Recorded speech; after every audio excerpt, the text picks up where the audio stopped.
नमस्कार दोस्तों मेरा नाम शिवम है और आज की इस वीडियो में मैं बात करूंगा भुज की असली कहानी के बारे में। क्या हुआ था 1971 की भारत पाकिस्तान की जंग में और कैसे उन 300 महिलाओं ने एक अहम किरदार निभाया था उस जंग में भारत को जिताने के लिए।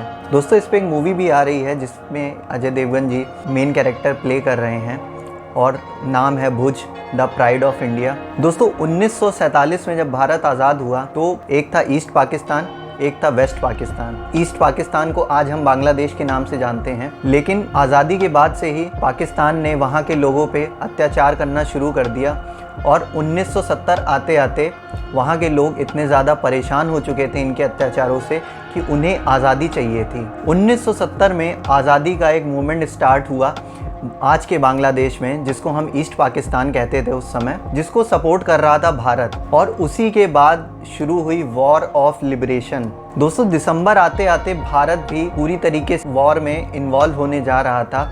इसी को देखते हुए पाकिस्तान ने एक स्ट्रैटेजी बनाई और एक प्लान बनाया भारत को दोनों फ्रंट से अटैक करने का, ईस्ट पाकिस्तान और वेस्ट पाकिस्तान, कि भारत को दोनों तरफ से वॉर में इन्वॉल्व कर लिया जाए ताकि बांग्लादेश की आज़ादी में भारत जो किरदार निभा रहा है वो ना निभा पाए। दोस्तों 3 दिसंबर 1971 में भारत पे पाकिस्तान ने ऑपरेशन चंगेज़ खान लॉन्च कर दिया और भारत के जो 12 फॉरवर्ड एयर बेसेस थे उन पे बॉम्ब बरसाने शुरू कर दिए, जिनमें से एक एयरबेस था भुज का और उस पे पाकिस्तान ने काफ़ी ज़्यादा बमबारी की और वहाँ का जो हवाई पट्टी थी उसको पूरी तरीके से तबाह कर दिया। उसी रात भारत की प्रधानमंत्री श्रीमती इंदिरा गांधी जी ने डिक्लेयर कर दिया कि India is at war with Pakistan. दोस्तों जो पाकिस्तान ने हमले किए एयर बेसिस पे, उन पे भारत के विमान तो तबाह नहीं हुए लेकिन हवाई पट्टी को पूरी तरीके से तबाह कर दिया और बिना हवाई पट्टी के उन विमान को उड़ा पाना नामुमकिन था। तो इंडिया एक तरह से पिछड़ रहा था उस वॉर में। तब इंडियन एयरफोर्स ने बीएसएफ से मदद मांगी और बीएसएफ ने अपने जवान भेजे। तब भी दोस्तों 110 की संख्या हो पाई थी। कम लेबर की वजह से इतने जल्द समय में उस हवाई पट्टी को बना पाना नामुमकिन था और एक और खतरा मंडरा रहा था कि पाकिस्तान कहीं दोबारा अटैक ना कर दे। दोस्तों तब स्क्वाड्रन लीडर विजय कार्निक आगे आते हैं और एक आइडिया के साथ आते हैं कि हम जाके पास के गाँव में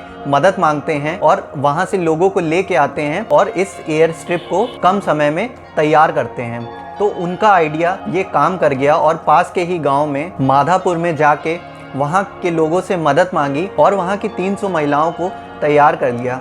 वहाँ की महिलाएं अपने बच्चों को अपने रिश्तेदारों के पास छोड़ के उस हवाई पट्टी की मरम्मत करने के लिए आगे आईं और दोस्तों 3 दिन लगातार काम करके, जबकि इतना ज़्यादा खतरा था कि ऊपर से बमबारी हो रही थी और किसी भी टाइम पाकिस्तान दोबारा अटैक कर सकता था, 3 दिन के रिकॉर्ड टाइम के अंदर उस हवाई पट्टी की मरम्मत कर दी। और उसी के बाद से हमारे विमानों ने पाकिस्तान को रिटेलिएट करना शुरू कर दिया। दोस्तों 16 दिसंबर 1971 को ये जंग समाप्त हुई और जो ईस्ट पाकिस्तान था उसको आज़ाद कराया गया पाकिस्तान से, एक नया देश बनाया गया जिसको आज हम बांग्लादेश के नाम से जानते हैं। दोस्तों जब ये वॉर ख़त्म हुई उसके बाद उन 300 महिलाओं को वीरांगना की उपाधि दी गई और कुछ समय बाद देश की प्रधानमंत्री इंदिरा गांधी जी उनके लिए कुछ तोहफे लेके पहुंची। तब उन्होंने वो तोहफे लेने से इनकार कर दिया कि हमें ऐसा कोई तोहफा नहीं चाहिए, क्योंकि जो भी हमने किया था वो देश की मदद थी और उसके बदले में हमें कुछ भी नहीं चाहिए। दोस्तों 2018 में इंडियन एयरफोर्स ने एक वीरांगना स्मारक बनवाया